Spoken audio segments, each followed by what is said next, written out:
बिसन्चै होला म त बिसन्चो छु मैं 8 घन्टा काम पेलेर आएको खुट्टा चाहिँ मुजी मर्नै लागिसक्यो यस्तो खुट्टा पोलिरहेछ भने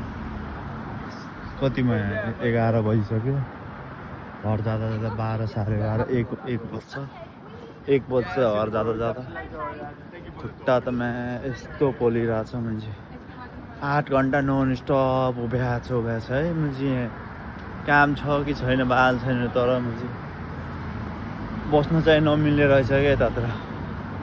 लास्ट गाह्रो हुन्छ मैं 8 घन्टा पहिले काम नगरेको मान्छे नेपालमा चिल बस्ने मान्छे यहाँ 8 घन्टा काम पेल्नु परेको छ भने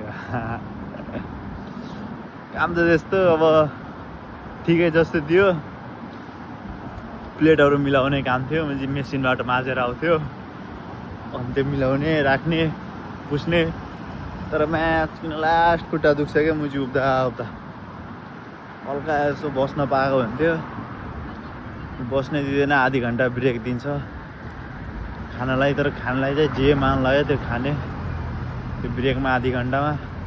खाने नि के खाने हामी स्पाइसी खाने बानी गाउँको अलि साल्टी एन्ड स्पाइसी नयाँ आएको मैले सिधै बोइल गरे हुन्छ न मिठो लाग्छ न के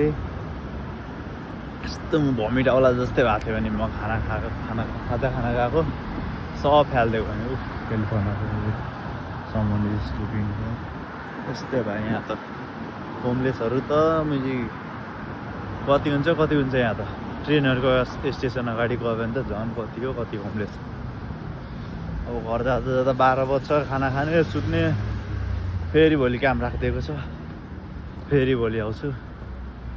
11 बजिसक्यो अझै हेर्दै यत्रो मान्छे हिँडिरहेको छ मतलब छैन यहाँ त राति होस् दिउँसो होस् मान्छे हिँडिरहेको हुन्छ क्या एभ्री टाइम